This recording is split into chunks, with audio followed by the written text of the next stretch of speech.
Hello everyone, easy nursing classes में एक बार फिर से स्वागत है। और एनाटॉमी में हमने स्टार्ट कर रखा है रेस्पिरेटरी सिस्टम। और आज की क्लास में हम डिस्कस करेंगे transport of gases and the control of respiration. तो सबसे पहले जो ट्रांसपोर्ट ऑफ गैसेस है, मेनली जो है ब्लड के थ्रू दो गैसेस ट्रांसपोर्ट होती है, ऑक्सीजन और कार्बन डाइऑक्साइड।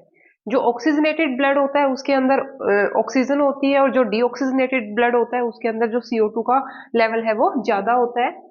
तो जो ऑक्सीजन ब्लड के अंदर ट्रांसपोर्ट होती है, that transport in the form of oxy haemoglobin. जो ऑक्सीजन है वो हीमोग्लोबिन के साथ बाइंड करती है और वो बनाती है ऑक्सी हीमोग्लोबिन,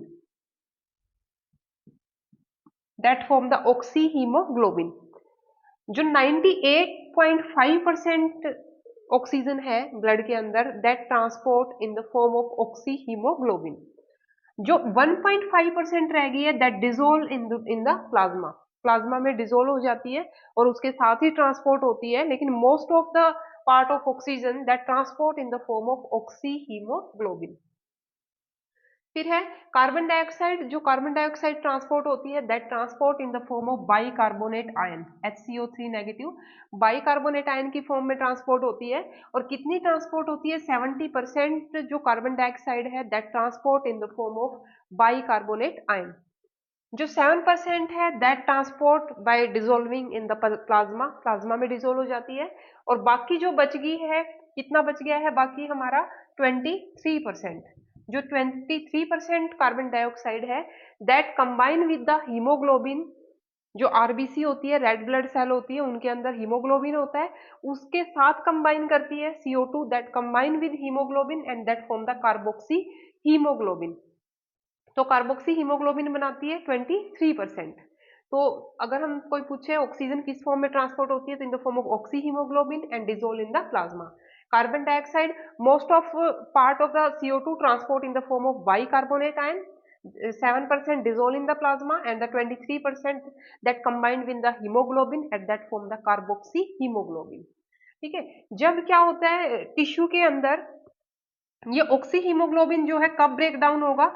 जब टिश्यू के अंदर जो है हीट अगर ज्यादा है, यानी कि टिश्यू के अंदर जो है टेम्परेचर अगर इंक्रीज हो गया है और CO2 का लेवल टिश्यू के अंदर अगर बढ़ गया है, तो CO2 का लेवल बढ़ गया तो ऑक्सी हीमोग्लोबिन जो है वो ऑक्सीजन को रिलीज कर देता है, और जो ऑक्सीजन है वो किस में चली जाती है? टिश्यूज के अंदर चली जाती है। ठीक है। तो ऑक्सी हीमोग्लोबिन ब्रेकडाउन कब होता है? जब ऑक्सीजनेटेड ब्लड है वो टिश्यू में जाता है, तो टिश्यू के अंदर क्या होता है, वहां पे हीट ज्यादा होती है, टिश्यू के अंदर टेम्परेचर राइज होता है, और वहां पे जो है टिश्यू के अंदर CO2 का लेवल जो है वहां पे ज्यादा होता है, कार्बन डाइऑक्साइड होती है वहां पे। तो CO2 का लेवल जब ज्यादा होता है तो oxyhaemoglobin that break down into the oxygen and haemoglobin and release the oxygen. तो ऑक्सीजन जो है वो टिश्यू में चली जाती है, और जो CO2 है टिश्यू से वो ब्लड के अंदर चली जाती है, और deoxygenated blood that convert oxygenated blood that convert into the deoxygenated blood. ठीक है। तो इस तरह से ट्रांसपोर्ट होता है गैसेस का।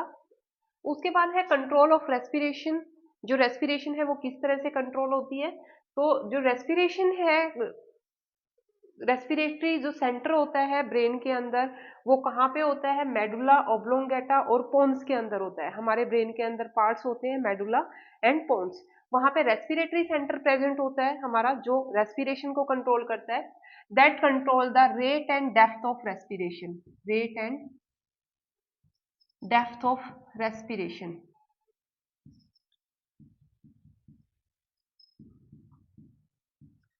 Medulla oblongata and the pons. जो मेडुला ऑब्लोंगेटा होता है हमारे ब्रेन के अंदर, उसमें क्या होते हैं? इंस्पिरेटरी न्यूरॉन होते हैं और एक्सपिरेटरी न्यूरॉन्स प्रेजेंट होते हैं। Inspiratory neurons plus the expiratory neurons वहां पे प्रेजेंट होते हैं। और जो पोन्स होते हैं वहां पे न्यूमोटैक्टिक सेंटर होता है और एपन्यूएटिक सेंटर होता है। Pneumotaxic centre and the apneustic centre. जो इंस्पिरेटरी न्यूरॉन और एक्सपिरेटरी न्यूरॉन्स होते हैं, they act on the pneumotaxic and the apneustic centre. ये जो न्यूरॉन्स प्रेजेंट होते हैं मेडुला में, ये एक्ट करते हैं पोन्स के अंदर, जो न्यूमोटैक्टिक और एपन्यूएटिक सेंटर होता है वहां पे ये जाके एक्ट करते हैं। और जो हमारा न्यूमोटैक्टिक सेंटर और एपन्यूएटिक सेंटर होता है, ये क्या करता है? It stimulate the intercostal nerve, intercostal नरो एंड फिरेनिक नरो। ये एक्ट करता है सीधा इंटरकोस्टल नर्व पे और फिरेनिक नर्व पे।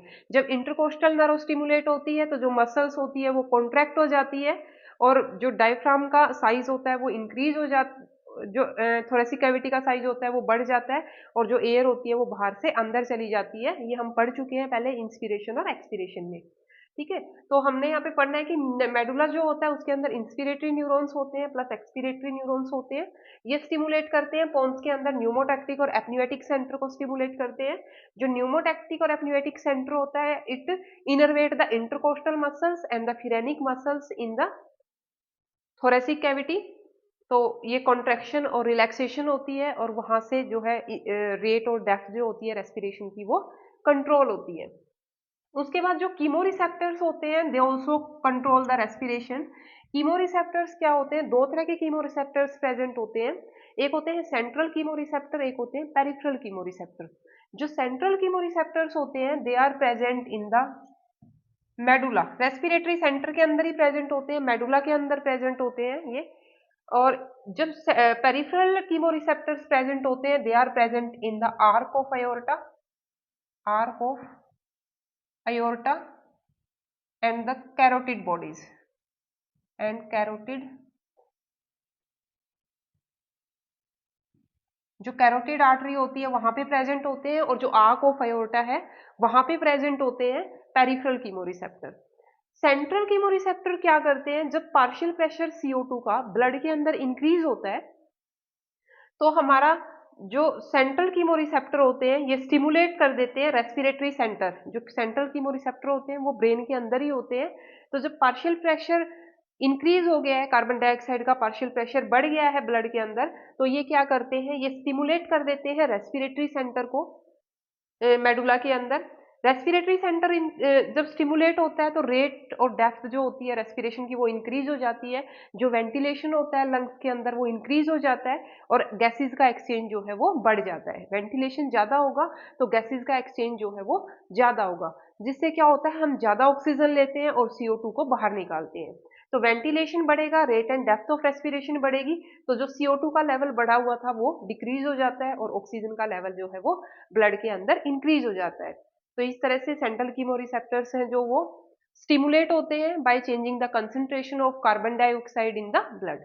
तो मेन जो है कार्बन डाइऑक्साइड की कंसंट्रेशन पे डिपेंड करता है कि जैसे ही कंसंट्रेशन बढ़ती है central chemoreceptor they stimulate the respiratory centre and respiratory center it increase the rate and depth of the respiration and increase the ventilation in the lungs and air of gases exchange in the lungs and increase the level of oxygen in the blood and decrease the level of CO2। CO2 का जो partial pressure है वो blood में कम हो जाता है। फिर peripheral chemoreceptor they are present in the arch of aorta and the carotid bodies में प्रेजेंट होते हैं। जब पार्शियल प्रेशर CO2 का इंक्रीज होता है तो पेरिफेरल कीमोरिसेप्टर्स जो होते हैं ये नर्व एंडिंग्स होती हैं कैरोटिड आर्टरी के अंदर और आर्क ऑफ अयोर्टा के अंदर। तो ये नर्व एंडिंग्स जो होती है वो स्टिमुलेट हो जाती है जैसे ही ब्लड के अंदर CO2 का लेवल इंक्रीज होता है। तो ये नर्व एंडिंग्स क्या करती है? ये स्टिमुलेट होगी तो वेगस नर्व और जो ग्लोसोफेरिंजियल नर्व होती है वो मैसेज लेके ब्रेन के रेस्पिरेटरी सेंटर तक जाती है ब्रेन के अंदर और वहां पे जाके क्या करती है? They increase the respiratory centre क्या करता है वहां पे? Increase the rate and depth of the respiration, increase the ventilation and ventilation increase होगा तो क्या होगा? CO2 का लेवल जो होता है वो डिक्रीज हो जाता है और ऑक्सीजन का लेवल ब्लड के अंदर इंक्रीज हो जाता है। ठीक है, तो पेरिफेरल कीमोरिसेप्टर और जो केमिकल कीमोरिसेप्टर्स हैं ये CO2 का लेवल जब ब्लड के अंदर इंक्रीज हो जाता है तो ये रेस्पिरेटरी सेंटर को स्टिमुलेट कर देते हैं और respiratory centre it increase the rate and depth of the respiration, it increase the ventilation and it decrease the level of CO2 into the blood, increase the oxygen in the blood. तो इस तरह से जो respiration होती है वो control होती है। इसके अलावा कुछ अदर फैक्टर्स भी होते हैं जो रेस्पिरेशन को कंट्रोल करते हैं, जैसे स्ट्रेस है, एंजाइटी है, फियर है, टेम्परेचर है। तो इन सारी चीजों का भी जो है वो रेस्पिरेशन पे इफेक्ट पड़ता है। एज है, स्लीप है, तो इन चीजें भी जो होती है वो रेस्पिरेशन को इफेक्ट करती है। जैसे एज जो होती है जैसे जैसे बढ़ती है रेस्पिरेटरी रेट कम हो जाती है। बच्चों में जो होती है वो रेस्पिरेटरी रेट ज्यादा होती है। जब हम सो रहे होते हैं तो रेस्पिरेटरी रेट उस टाइम पे कम होती है।